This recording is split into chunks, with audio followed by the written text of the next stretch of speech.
Hey, Annalena. Give me a couple of minutes. I'm just waiting for some more people to come in, and then I will start my presentation of the Willie Lynch letter. How you doing this morning, love?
All right, all right, all right. I've been waiting just a little bit too long.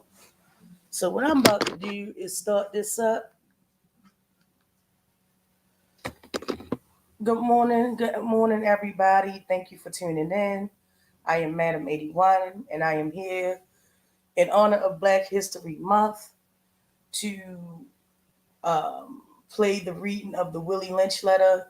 A lot of times in our life, in this modern life, we tend to overlook history and feel as though history doesn't matter because some people feel as though it doesn't have a direct connect to them. But knowledge has always been power, and the more knowledge you know, hey Tony, the more knowledge you know, the better off that you will be. Um, that's just my personal opinion and my belief. I'm gonna play a little bit of Malcolm X, and then I'm gonna come back, and then we're gonna go straight into the reading of the Willie Lynch letter. Again, thank you everyone that's showed up on Facebook and on YouTube. I appreciate y'all most definitely. All right, here we go. To understand this, you have to go back to what young brother here referred to as the house Negro and the field Negro. Back during slavery, there was two kinds of slaves. There was the house Negro and the field Negro. The house Negro, they lived in the house with master. They dressed pretty good. They ate good because they ate his food. Because he left. They lived in the attic or the basement, but still they lived near their master. And they loved their master more than the master loved himself. They would give their life to save their master's house quicker than the master would. The house Negro, if the master said, we got a good house here, the house Negro said, yeah, we got a good house here. Whenever the master said we, he said we. That's how you can tell a house Negro. If If the master's house caught on fire, the house Negro would fight harder to put the blaze out than the master would. If the master got sick, the house Negro would say, "What's the matter, boss?" "We sick. We sick."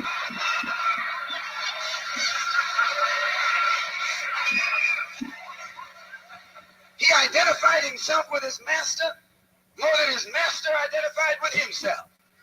And if you came to the house Negro and said, "Let's run away, let's escape, let's separate," that house Negro would look at you and say, "Man, you crazy. What you mean separate? Where is there a better house than this? Where can I wear better clothes than this? Where can I eat better food than this?" That was that house Negro. In those days, he was called a house nigger. And that's what we call him today, because we still got some house niggers running around here.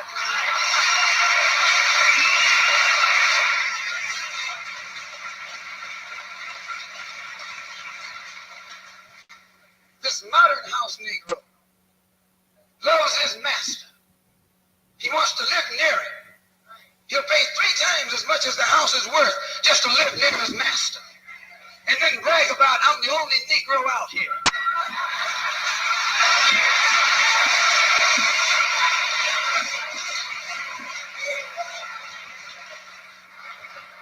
"I'm the only one on my job. I'm the only one in this school. You nothing but a house Negro." And if someone come to you right now and say, "Let's separate," you say the same thing that the house Negro said on the plantation. "What you mean separate? From America? This good white man? When you gonna get a better job than you get here?" I mean, this is what you say. I ain't left nothing in Africa. That's what you say. Why, you left your mind in Africa. All right, guys, and that was just a taste of it. I'm gonna finish out the rest of the stream with the rest of his stream, but right now I want to get into this Willie Lynch letter, and then if you guys want, we can have a small dialogue about it. Again, in honor of Black History Month, we have to take the time out to remember. Yes, it's a painful history. Yes, it actually did happen to us. But at the end of the day, if we do not remember and pass on the knowledge, then the knowledge will be gone forever. So, in the spirit of that, I share this with you. Here we go. Said to have been delivered by Willie Lynch on the bank of the James River in the colony of Virginia in 1712. Lynch was a British slave owner in the West Indies. He was invited to the colony of Virginia in 1712 to teach his methods to slave owners there. Beginning of the Willie Lynch letter. Greetings. Gentlemen. I greet you here on the bank of the James River in the year of our Lord 1712. First, I shall thank you, the gentlemen of the colony of Virginia, for bringing me here. I am here to help you solve some of your problems with slaves.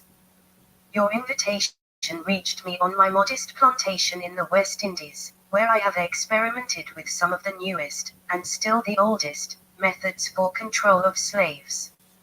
Ancient Rome would envy us if my program is implemented. As our boat sailed south on the James River, named for our illustrious king, whose version of the Bible we cherish, I saw enough to know that your problem is not unique. While Rome used cords of wood as crosses for standing human bodies along its highways in great numbers, you are here using the tree and the rope on occasions. I caught the whiff of a dead slave hanging from a tree, a couple miles back. You are not only losing valuable stock by hangings, you are having uprisings, slaves are running away, your crops are sometimes left in the fields too long for maximum profit, you suffer occasional fires, your animals are killed. Gentlemen, You know what your problems are. I do not need to elaborate. I am not here to enumerate your problems. I am here to introduce you to a method of solving them. In my bag here, I have a foolproof method for controlling your black slaves. I guarantee every one of you that, if installed correctly, IT will control the slaves for at least 300 years. My method is simple. Any member of your family or your overseer can use it. I have outlined a number of differences among the slaves, and I take these differences and make them bigger. I use fear, distrust and envy for control purposes. These methods have worked on my modest plantation in the West Indies and it will work throughout the South. Take this simple little list of differences and think about them. On top of my list is age, but it's there only because it starts with an A. The second is color or shade. There is intelligence, size, sex, sizes of plantations, status on plantations, attitude of owners, whether the slaves live in the valley, on a hill, east, west, north, south, have fine hair, coarse hair, or is tall or short. Now that you have a list of differences, I shall give you an outline of action. But before that, I shall assure you that distrust is stronger than trust and envy stronger than adulation, respect or admiration. The black slaves after receiving this indoctrination shall carry on and will become self-refueling and self-generating for hundreds of years, maybe thousands. Don't forget, you must pitch the old black male versus the young black male, and the young black male against the old black male. You must use the dark-skinned slaves versus the light-skinned slaves, and the light-skinned slaves versus the dark-skinned slaves. You must use the female versus the male, and the male versus the female. You must also have white servants and overseers, who distrust all blacks. But it is necessary that your slaves trust and depend on us. They must love, respect and trust only us. Gentlemen, these kids are your keys to control. Use them. Have your wives and children use them, never miss an opportunity. If used intensely for 1 year, the slaves themselves will remain perpetually distrustful. Thank you, gentlemen. Let's make a slave. It was the interest and business of slaveholders to study human nature, and the slave nature in particular, with a view to practical results. I and many of them attained astonishing proficiency in this direction. They had to deal not with earth, wood and stone, but with men and, by every regard, they had for their own safety and prosperity they needed to know the material on which they were to work, conscious of the injustice and wrong they were every hour perpetuating and knowing what they themselves would do. Were they the victims of such wrongs? They were constantly looking for the first signs of the dreaded retribution. They watched therefore with skilled and practiced eyes, and learned to read with great accuracy, the state of mind and heart of the slave, through his sable face. Unusual sobriety, apparent abstractions, sullenness and indifference indeed, any mood out of the common was afforded ground for suspicion and inquiry. Frederick Douglass' Let's Make a Slave is a study of the scientific process of man-breaking and slave-making. It describes the rationale and results of the Anglo-Saxons' ideas and methods of ensuring the master/slave relationship. Let's make a slave the original and development of a social being called the Negro. Let us make a slave. What do we need? First of all, we need a black nigger man, a pregnant nigger woman and her baby nigger boy. Second, we will use the same basic principle that we use in breaking a horse, combined with some more sustaining factors. What we do with horses is that we break them from one form of life to another, that is, we reduce them from their natural state in nature. Whereas nature provides them with the natural capacity to take care of their offspring, we break that natural string of independence from them and thereby create a dependency status, so that we may be able to get from them useful production for our business and pleasure. Cardinal principles for making a Negro. For fear that our future generations may not understand the principles of breaking both of the beast together, the nigger and the horse. We understand that short-range planning economics results in periodic economic chaos, so that to avoid turmoil in the economy, it requires us to have breadth and depth in long-range comprehensive planning, articulating both skill-sharp perceptions. We lay down the following principles for long-range comprehensive economic planning. Both horse and niggers are no good to the economy in the wild or natural state. Both must be broken and tied together for orderly production. For orderly future, special and particular attention must be paid to the female and the youngest offspring. Both must be crossbred to produce a variety and division of labor. Both must be taught to respond to a peculiar new language. Psychological and physical instruction of containment must be created for both. We hold the 6 cardinal principles as truth to be self-evident, based upon following the discourse concerning the economics of breaking and tying the horse and the nigger together, all inclusive of the 6 principles laid down above. Note, neither principle alone will suffice for good economics. All principles must be employed for orderly good of the nation.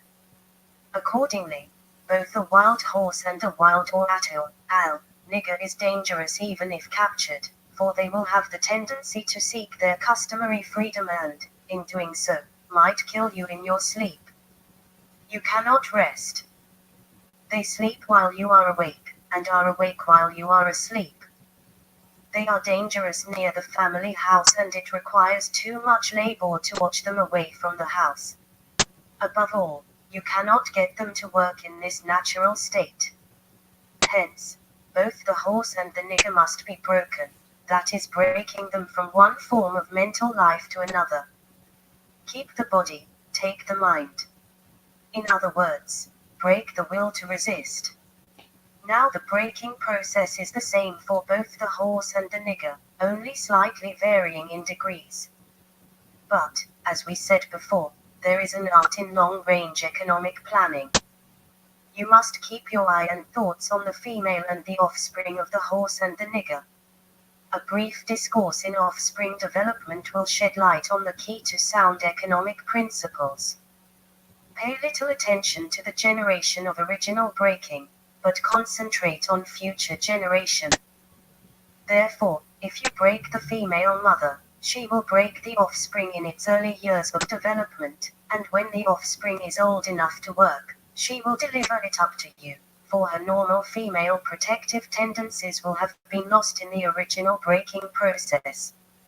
For example, take the case of the wild stud horse, a female horse and an already infant horse, and compare the breaking process with 2 captured nigger males in their natural state, a pregnant nigger woman with her infant offspring.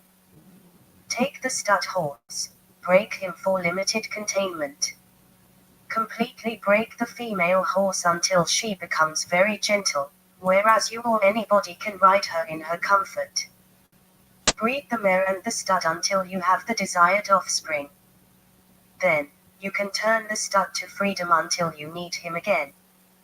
Train the female horse whereby she will eat out of your hand, and she will in turn train the infant horse to eat out of your hand, also. When it comes to breaking the uncivilized nigger, use the same process, but vary the degree and step up the pressure, so as to do a complete reversal of the mind. Take the meanest and most restless nigger, strip him of his clothes in front of the remaining male niggers, the female, and the nigger infant, tar and feather him, tie each leg to a different horse faced in opposite directions. Set him afire and beat both horses to pull him apart in front of the remaining niggers. The next step is to take a bullwhip and beat the remaining nigger males to the point of death, in front of the female and the infant. Don't kill him, but put the fear of God in him, for he can be useful for future breeding. FCN 3218_CVR 357x273_1.jpg. An FCN historical analysis. The breaking process of the African woman. Take the female and run a series of tests on her to see if she will submit to your desires willingly. Test her in every way, because she is the most important factor for good economics. If she shows any sign of resistance in submitting completely to your will, do not hesitate to use the bullwhip on her to extract that last bit of B out of her. Take care not to kill her, for in doing so, you spoil good economics. When in complete submission, she will train her offsprings in the early years to submit to labor when they become of age. Understanding is the best thing. Therefore, we shall go deeper into this area of the subject matter concerning what we have produced here in this breaking process of the female nigger. We have reversed the relationship. In her natural uncivilized state, she would have a strong dependency on the uncivilized nigger male, and she would have a limited protective tendency toward her independent male offspring and would raise male offsprings to be dependent like her. Nature had provided for this type of balance. We reversed nature by burning and pulling a civilized nigger apart and bullwhipping the other to the point of death, all in her presence. By her being left alone, unprotected, with the male image destroyed, the ordeal caused her to move from her psychologically dependent state to a frozen, independent state. In this frozen, psychological state of independence, she will raise her male and female offspring in reversed roles. For fear of the young male's life, she will psychologically train him to be mentally weak and dependent, but physically strong. Because she has become psychologically independent, she will train her female offsprings to be psychologically independent. What have you got? You've got the nigger woman out front and the nigger man behind and scared. This is a perfect situation of sound sleep and economics. Before the breaking process, we had to be alertly on guard at all times. Now, we can sleep soundly, for out of frozen fear his woman stands guard for us. He cannot get past her early slave modic process. He is a good tool, now ready to be tied to the horse at a tender age. By the time a nigger boy reaches the age of 16, he is soundly broken in and ready for a long life of sound and efficient work and the reproduction of a unit of good labor force. Continually through the breaking of uncivilized savage niggers, by throwing the nigger female savage into a frozen psychological state of independence, by killing the protective male image, and by creating a submissive dependent mind of the nigger male slave, we have created an orbiting cycle that turns on its own axis forever, unless a phenomenon occurs and reshifts the position of the male and female slaves. We show what we mean by example. Take the case of the two economic slave units and examine them close. The Negro marriage. We breed two nigger males with two nigger females. Then, we take the nigger male away from them and keep them moving and working. Say one nigger female bears a nigger female and the other bears a nigger male, both nigger females, being without influence of the nigger male image, frozen with their independent psychology, will raise their offspring into reverse positions. The one with the female offspring will teach her to be like herself, independent and negotiable. We negotiate with her, through her, by her, negotiates her at will. The one with the nigger male offspring, she being frozen subconscious fear for his life, will raise him to be mentally dependent and weak, but physically strong, in other words, body over mind. Now, in a few years when these two offsprings become fertile for early reproduction, we will mate and breed them and continue the cycle. That is good, sound and long-range comprehensive planning. Warning: possible interloping negatives. Earlier, we talked about the non-economic good of the horse and the nigger in their wild or natural state, we talked out the principle of breaking and tying them together for orderly production. Furthermore, we talked about paying particular attention to the female savage and her offspring for orderly future planning. Then more recently we stated that, by reversing the positions of the male and female savages, we created an orbiting cycle that turns on its own axis forever unless a phenomenon occurred and reshifts positions of the male and female savages.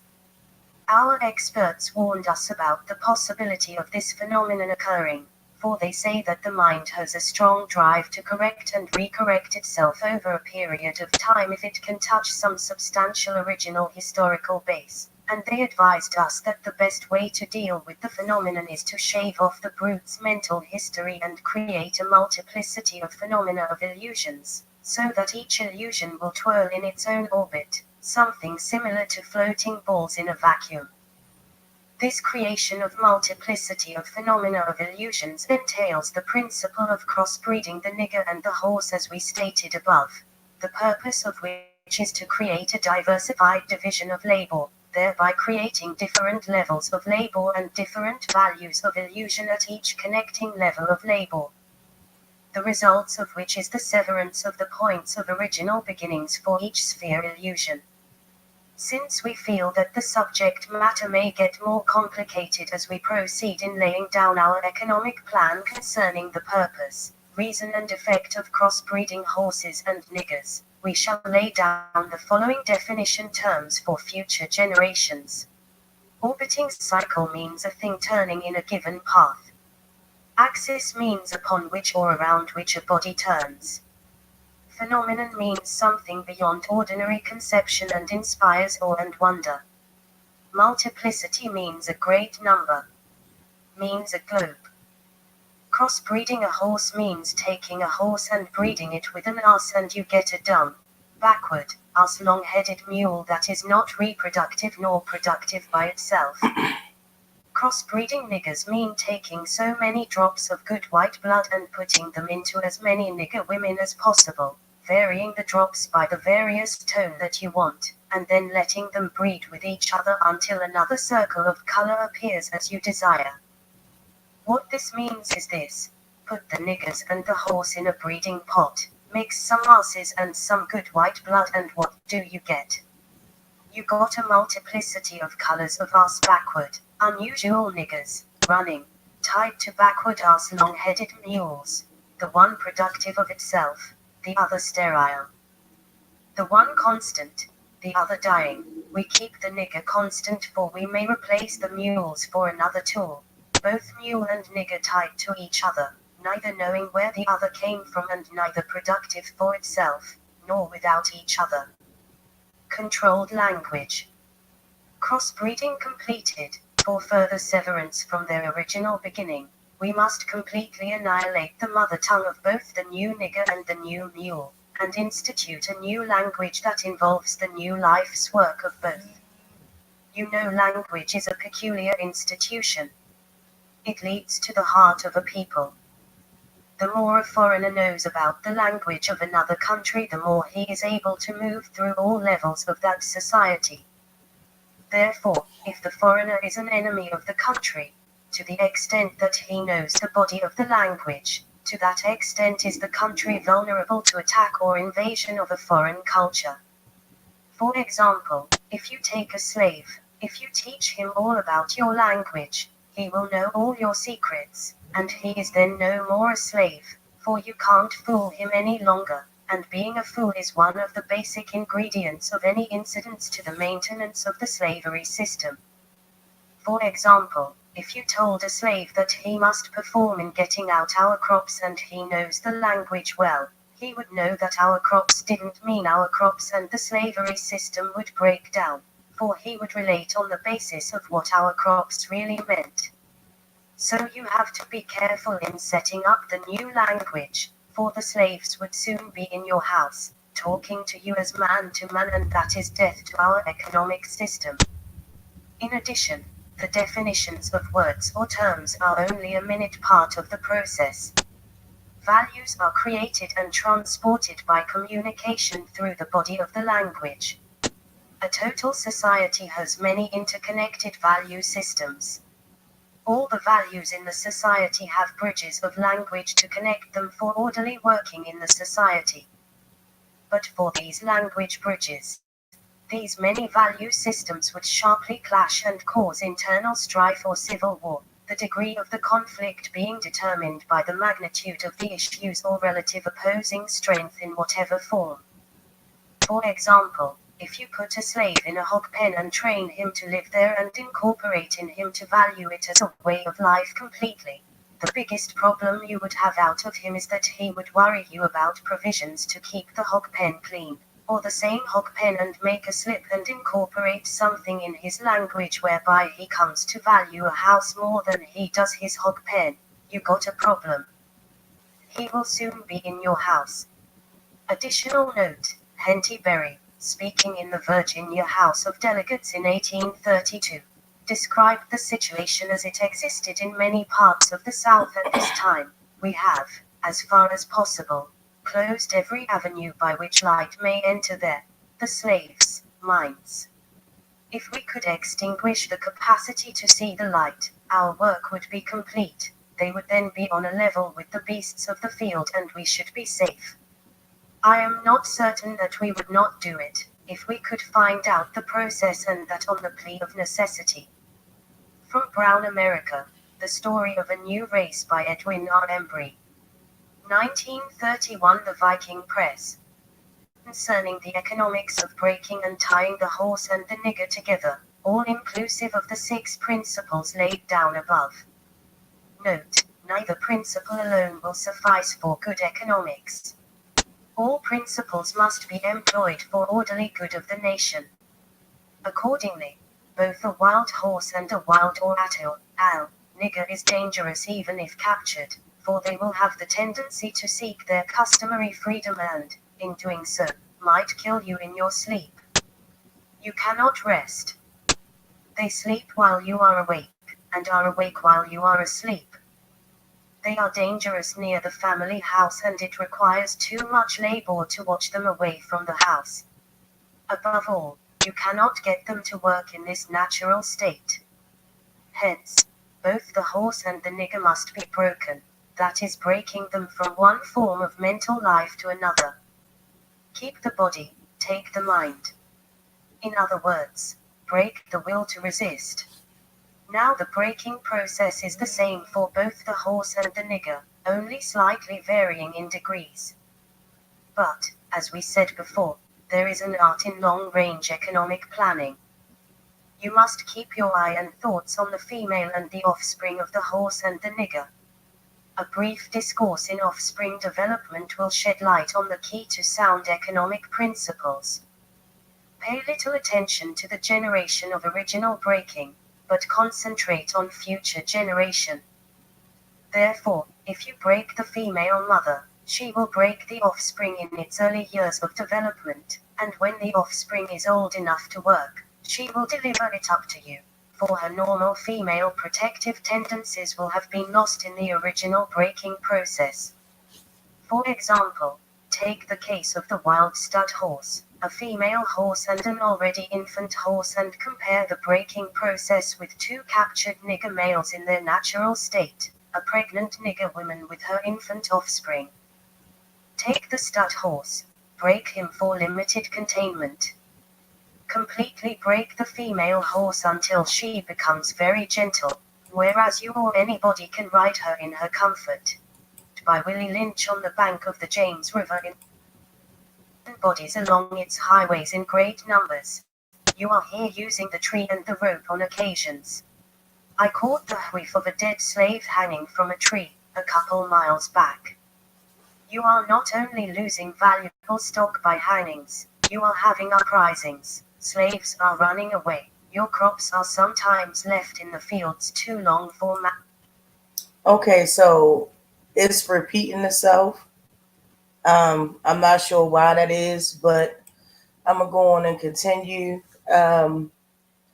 Basically, from what we heard, you already know how much of a part that plays in today's society. It has never changed. It's countless of examples.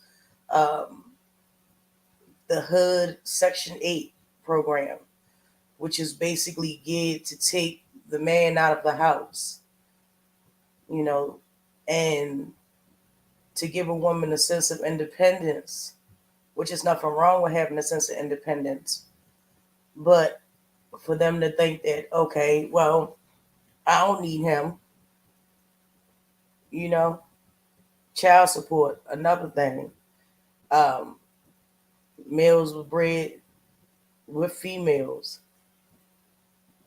They didn't want uprisings. That's why when they actually did allow them to have church, um, a member of the slave owner's family or work hand would sit in to monitor the church proceedings so that they wouldn't have an uprising. And I wanted to do that, just to do this today because it is Black History Month, and based on what's been going on in this sector of YouTube, I think people really forgot about what's really going on. As I've said before, the more we fight and fuss and argue and do terrible things to each other, the more work you're doing for them. It's gotten to a point now they don't even have to do anything.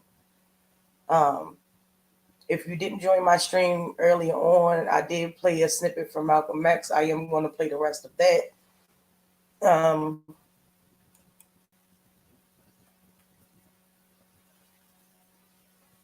I just want y'all to get this knowledge this morning. I don't want y'all to,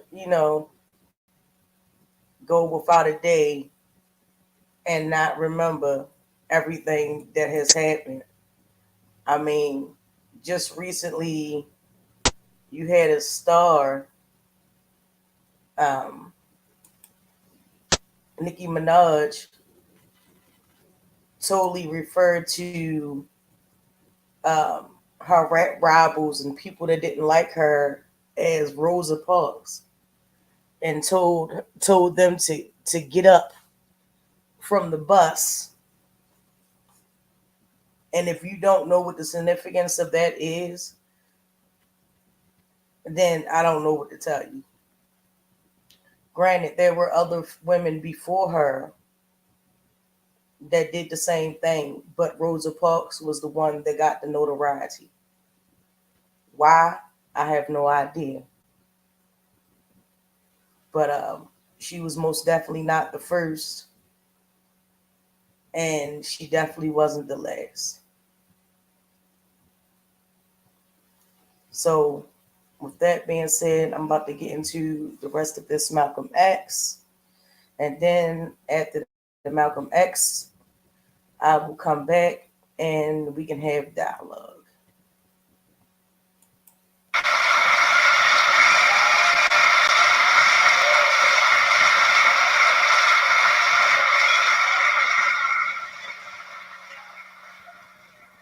On that same plantation, there was the field Negro.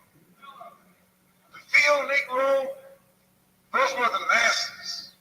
There was always more Negroes in the field than there was Negroes in the house. The Negro in the field caught hell. He ate leftovers. In the house, they ate high up on the hole. The Negro in the field didn't get nothing but what was left of the insides of the hole. They call them chitlins nowadays. In those days, they call them what they were, guts. That's what you were, a gut eater. And some of you all still gut eaters.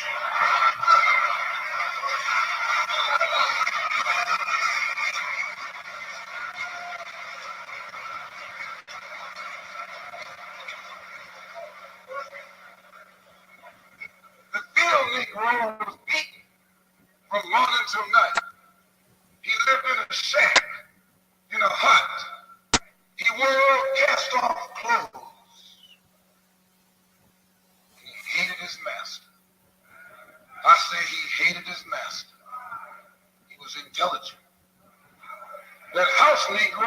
loved this master. But that field Negro, remember, they were in the majority. And they hated the master. When the house caught on fire, he didn't try and put it out. That field Negro prayed for a wind, for a breeze.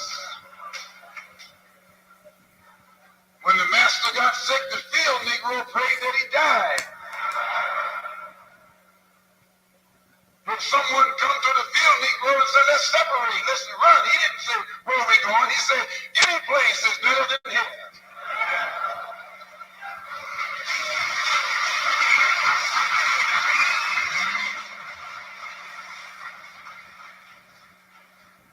You got field Negroes in America today. I'm a field Negro. The masses are the field Negroes. When they see this man's house on fire, you don't hear these little Negroes talking about our government is in trouble.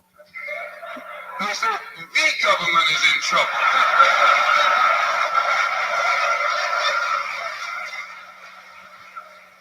Imagine a Negro, our government. I even heard one say our astronauts. They won't even let him near the plant. And our astronauts, our Navy, that's a Negro that's out of his mind. That's a Negro that's out of his mind. Just as the slave master in that day used Tom, the house Negro, to keep the field Negroes in check.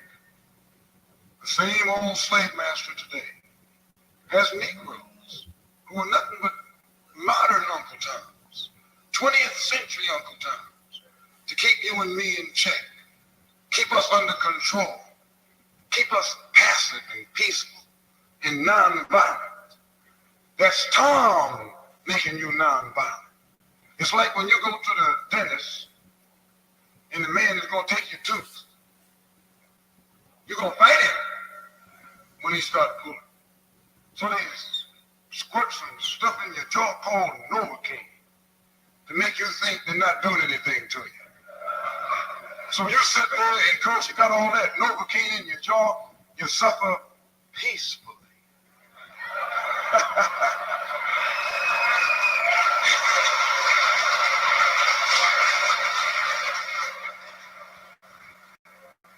Blood running all down your jaw. And you don't know what's happening. Because someone has taught you to suffer peacefully. The white man do the same thing to you in the street. When he can want to put knocks on your head and take advantage of you and don't have to be afraid of you fighting back. To keep you from fighting back, he get these old religious Uncle Toms to teach you and me that just like Novocaine, suffer peacefully. Don't stop suffering, just suffer peacefully. As Reverend Cleave pointed out, let your blood flow in the streets. This is a shame. You know he's a Christian preacher. If it's a shame to him, you know what it is to me.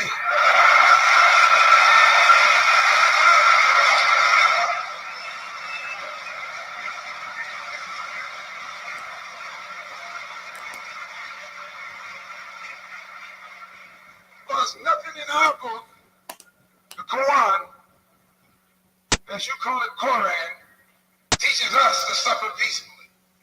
Our religion teaches us to be intelligent, be peaceful, be courteous, obey the law, respect everyone. But if someone puts his hand on you, send him to the cemetery.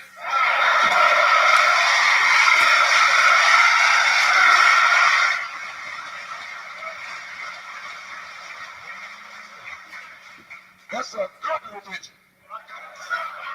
In fact, that's an old-time religion.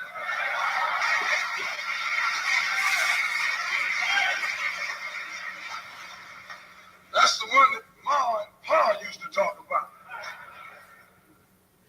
An eye for an eye, and a tooth for a tooth, and a head for a head, and a life for a life. That's a good religion. And then anybody, no one resents that kind of religion being taught but a wolf who intends to make you his meal. This is the way it is with the white man in America. He's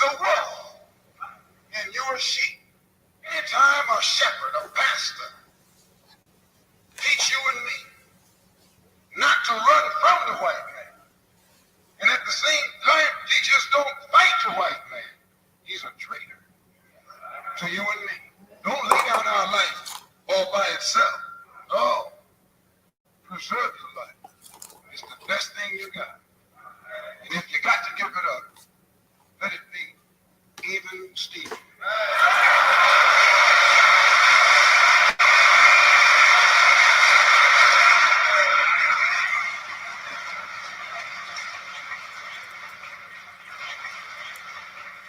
The slave master took Tom and dressed him well and fed him well and even gave him a little education, Gave him a long coat and a top hat and made all the other slaves look up to him. Then he used Tom to control them. The same strategy that was used in those days is used today by the same white man. He take a Negro, so-called Negro, and make him prominent. Build him up, publicize him, make him a celebrity. And then he becomes a spokesman for Negro and a Negro leader.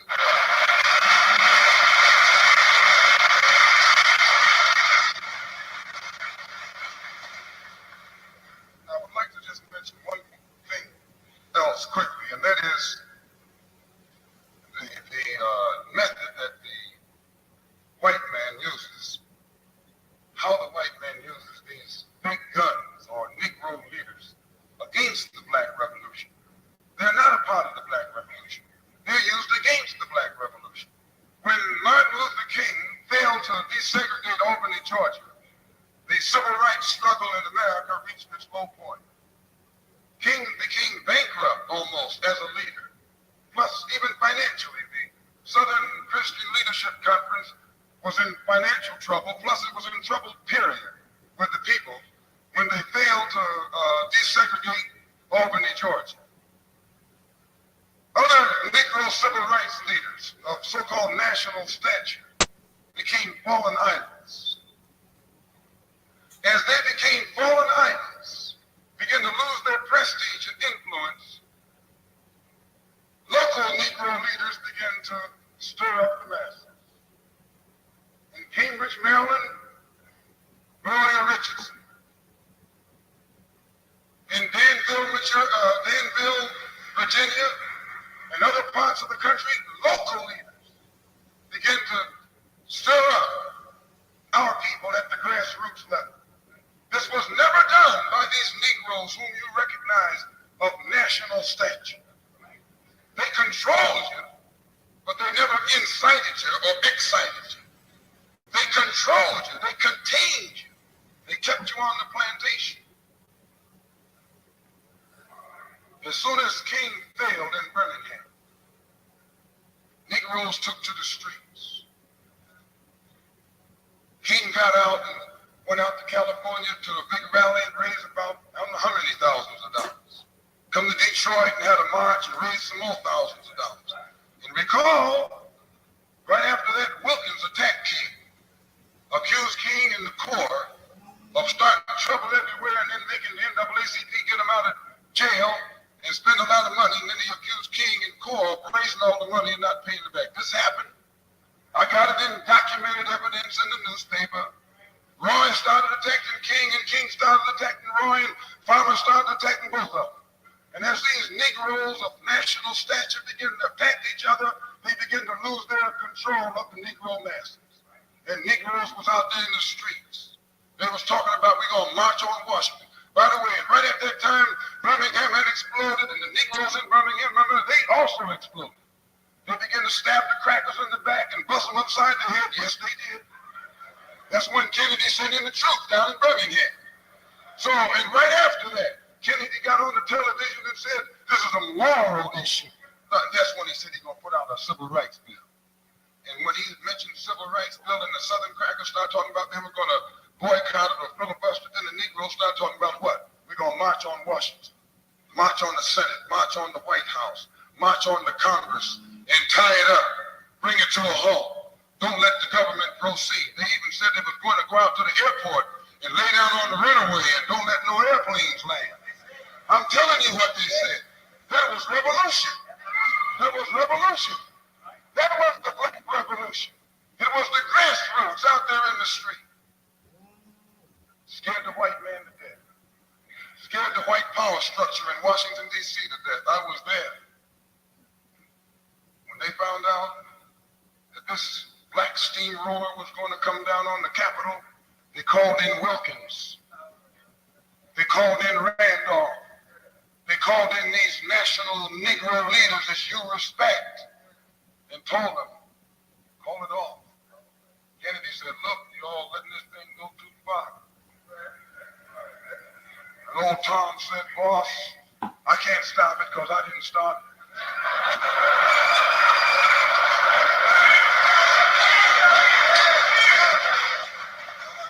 I'm telling you what they said. They said, I'm not even in it, much less at the head of it. They said, these Negroes are doing things on their own. They're running ahead of us.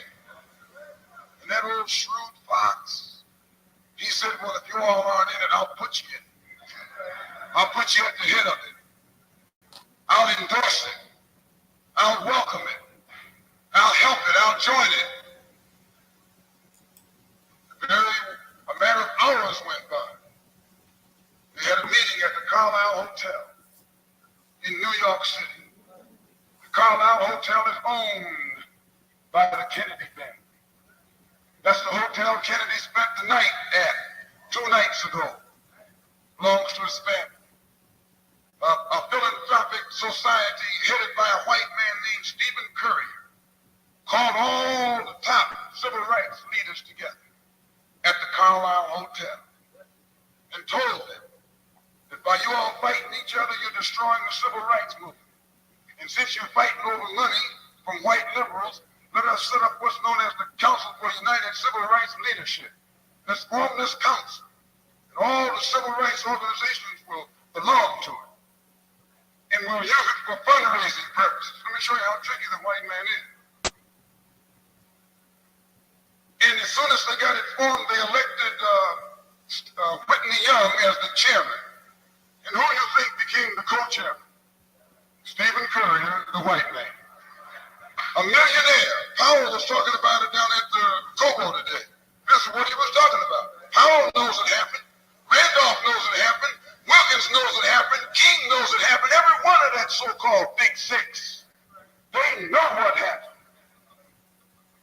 Once they formed it, with the white man over it, he promised them and gave them $800,000 to split up between the Big Six. And told them that after the march was over, they'd give them $700,000 more. $1.5 million split up between leaders that you've been following, going to jail for, crying crocodile tears for, and they're nothing but Frank James and Jesse James and brothers.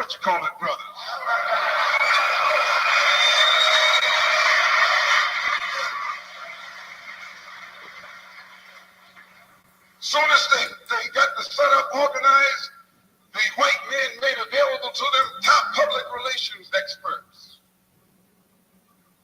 Opened the news media across the country at their disposal. And then they began to project these Big Six as the leaders of the march. Originally, they weren't even in the march. You was talking this march talk on Hastings Street. Is Hastings Street still here? On Hastings Street. You was talking the march talk on Lenox Avenue. And down on, Fillmore Street. And Central Avenue. And 42nd Street and 63rd Street. That's where the march talk was being talked. But the white man put the Big Six ahead of it. Made them the march. They became the march. They took it over. And the first move they made after they took it over, they invited Walter Reuther, a white man. They invited a priest, a rabbi, and an old white preacher. Yes, an old white preacher. The same white element that put Kennedy in power. The Catholics, the Jews, and liberal Protestants. Same clique that put Kennedy in power joined the March on Washington. It's just like when you got some coffee that's too black, but which means it's too strong. What you do, you integrate it with cream.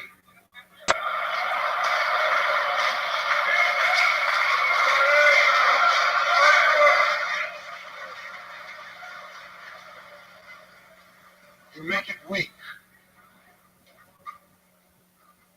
If you pour too much cream in, you won't even know you ever had coffee. It used to be hot, it becomes cool. It used to be strong, it becomes weak. It used to wake you up, now it'll put you to sleep.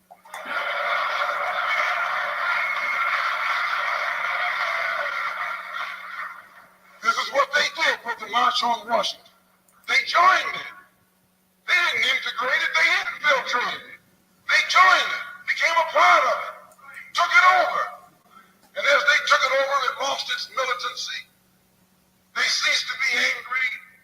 They ceased to be hot. They ceased to be uncompromising. Why, it even ceased to be a march. It became a picnic, a circus. Nothing but a circus with clowns and all. You had one right here in Detroit. I saw it on television with clowns leading, white clowns and black clowns. I know you don't like what I'm saying, but I'm going to tell you anyway, because I can prove what I'm saying.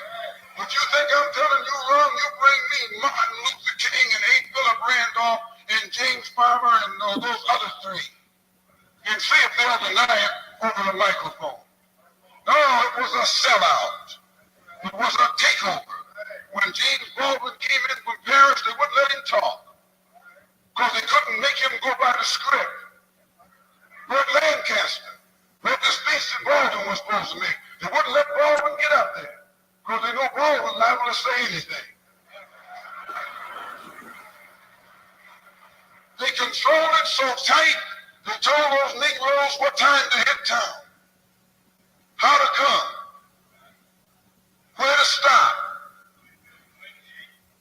what sign to carry, what song to sing, what speech they could make and what speech they couldn't make, and then told them to get out of town by sundown.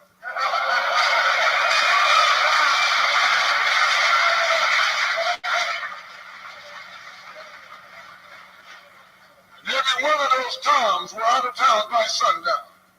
Now I know you don't like my saying this, but I can back it up. It was a circus, a performance. It beat anything Hollywood could ever do. The performance of the year.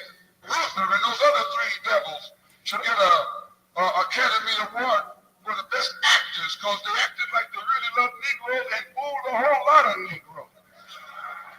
And the 6 Negro leaders should get an award too for the best supporting cast. Hence the old saying or the statement that was made before Dr. King departed. I feel as though I've led my people into a burning house. Again, thank you again, everybody. If you want to have dialogue, you're more than welcome to come in. Wait a minute, give me one moment.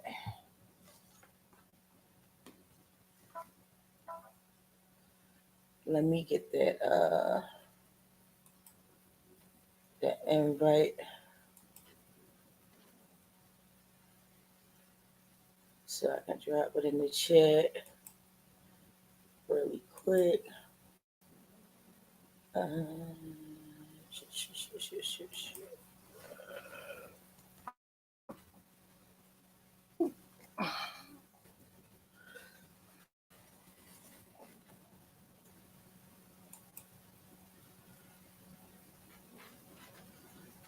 Give me one moment.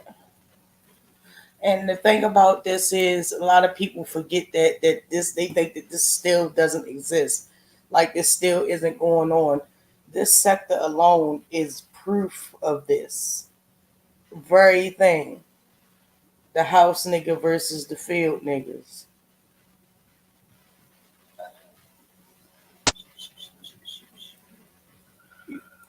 You call it call them ghetto, call them, oh, they don't have no education, they not educated enough, they not this, they not that. But what you're really doing, and what we all have done, is systematically tear down one another. And for what? A click, a view, a subby. Granted, a lot of us was out here going in defense because we were attacked first, which is very true. And is still present to this day. But still, where did we get to a place where we can't talk to each other? When a person's status means more than what is supposed to be happening. If you want to come on into the stream, have a little dialogue. I dropped the link in the chat. Please feel free to jump on in, give your point of view, your side of the story, your input, because I would definitely like to hear from you. To understand this, you have to go back to what young brother here. Okay. Let's see.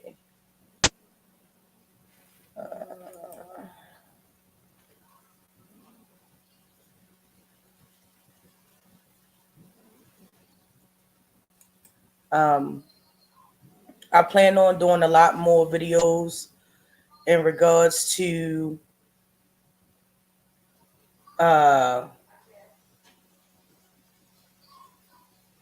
stuff going on pertaining to Black History Month. Some of the things, some people might call it controversial. Some people might call it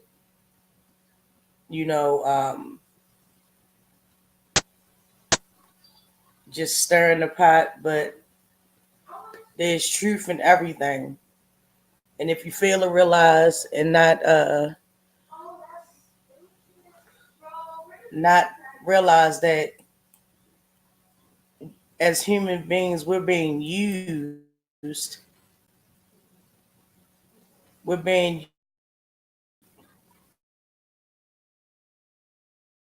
centuries ago, and nobody really cares because it's not affecting their bottom line, or it's not affecting oh, that's okay, Shakila, no problem. Do what you gotta do, hon. That come first before anything. But we fail to realize that we sometimes have to take responsibilities for our actions, and we sometimes have to really think about the actions and the repercussions of the things that we do and that we say. I've had countless of conversations with Goddess and Serena and Denaya and a couple of other folks about how it just seems like, how could you have so much hatred for your own people? If you're not fighting about, light skin versus dark skin, which I've always felt like that was like a dumb thing to say, because we're all the same people. Or rich versus poor. You're not rich. You're not even better off. As Dick Gregory always used to say, if you don't have the power to wake up in the morning and change the outcome of the stock market, you have no power. As Malcolm X would say, you're suffering peacefully. And that's the point that we need to get back to. We need to get back to instead of turning our nose up at each other and having distrust in each other. Yeah, of course, in any group or demographic of people, it's going to be people that's going to, you know, just be nasty, mean, evil individuals. You can't change that. Everybody has their own path to walk, and you have to walk yours just like they have to walk theirs. You cannot change that. Yes, some people are going to take advantage of you, and some people are going to hurt you, and some people are going to um, get what they want without giving back in return, or at least showing a kind gesture.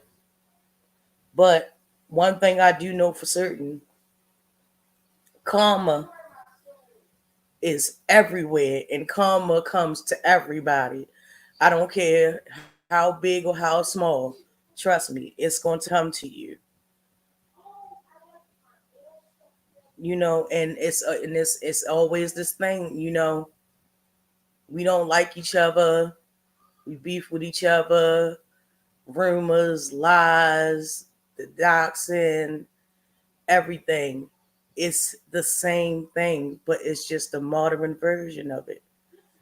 You really got house niggas out here doing the slave master's work. You really got people out here who care more about a promissory note, which we call money, than the lives of another person and their family and their children. Something is wrong with that. I understand it's a lot of people that don't like to watch politics and don't like to watch the news because the news is so bad. Well, hey, look, listen, even though we know that they lying to us, we still need to be in tune and find out what's going on. Agent Orange was just acquitted and he was outright guilty. And the reason why they acquitted this man was because of fear. They fear this man. They fear him so much. To turn against him would be an act of treason, and he has shown his treasonous ways since the day he stepped foot into the White House.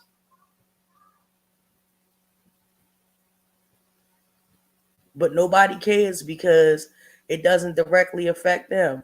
Oh, we don't care what's going on over there in Brazil and Italy and stuff like that. Don't you understand that has a trickle down effect on all of us? All of us will share that burden eventually one day. And you want to spend the rest of your time you got left on this earth fighting, cussing, fussing, dragging people. You want to spend your rest of your time on this earth talking about, well, oh, this person, they're jealous of me. How can you be jealous of people you don't even know? And then on top of that, we know so little about you. Some of us really don't care. Some of us would just rather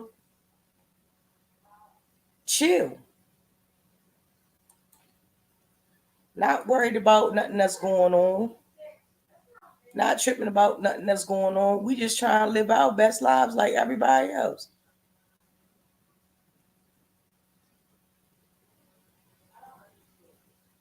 But this is who we are when we're more concerned about image and reputation and promissory notes.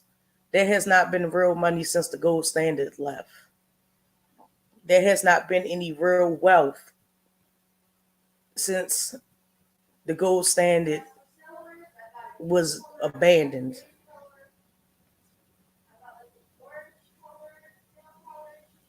I heard a live this morning and it basically went like this. I don't understand why people have their name in my mouth. I don't understand why people don't go on with their lives and live their lives. You think those people not living their lives because they are? Just because they choose to take and stop and take a moment and voice their opinion does not mean that they do not have a life. It really doesn't.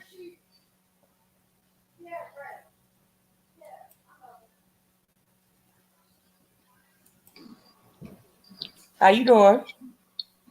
What's up? What's up? Yeah, what's up with you? I'm sorry? Yeah, what's up with you? No. No. It's this goddess. Girl, you are back.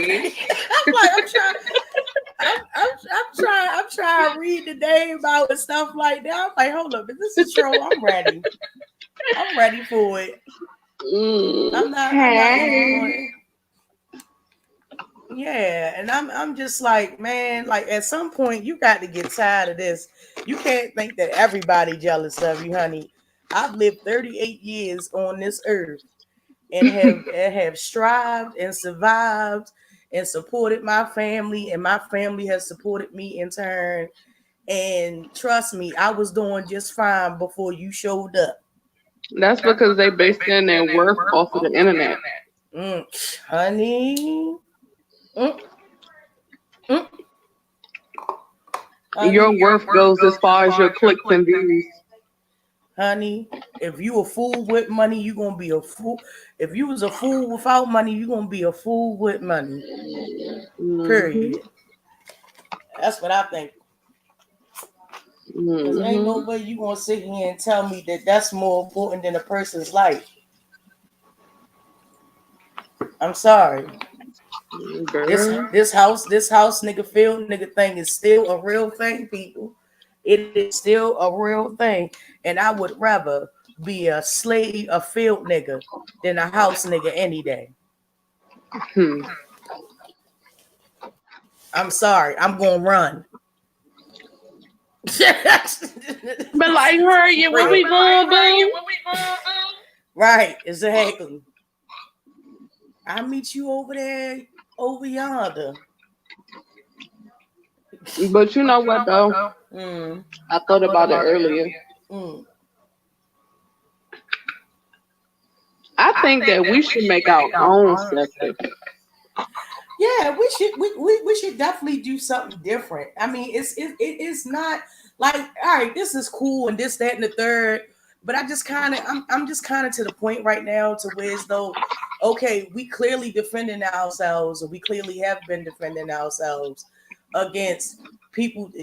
Like I said, people have opinions. There's nothing wrong with having an opinion, but that just because you have an opinion doesn't mean that it's a valid one. And the same I just want to pack out imaginary YouTube shit and get the fuck on. Right. No matter what a person does to you or how much a person tries to bring you down, you will still get what's promised to you at the end of the day. So, with that being said, we have tried so many times to extend our olive branch to people. We've been supportive. We've been, caring to people, sympathetic to people. And it just seems like it all counts. Right. It just seems like it all counts for nothing. But for what? I honestly feel like because it ain't even that. It's just that people don't want to accept the truth that they don't want to and they came here for drama. Right. It just is what it is, and it's sad because it's just the analytics and the sector that we end up in is full of people that entertain in it. Right. And the same. So it's hard to get away from it. Right, and the same type of people that Malcolm X was talking about when I was just playing his speech exist in this sector. But they ain't one of the big six. Okay. Even when I shared your video, I said I can't wait to see. Am I echoing? I don't think so. Even in your video, I was like, when I shared your video, I was like, I can't wait to see your views next year because just keep it up, and we're gonna start looking at videos. And maybe we need to tag it differently, put it under something, start sharing it on random channels. I don't know, but we're gonna figure something out. And I'm putting it in the air that this time next year, we all, me, you, Denai is gonna be up out of here.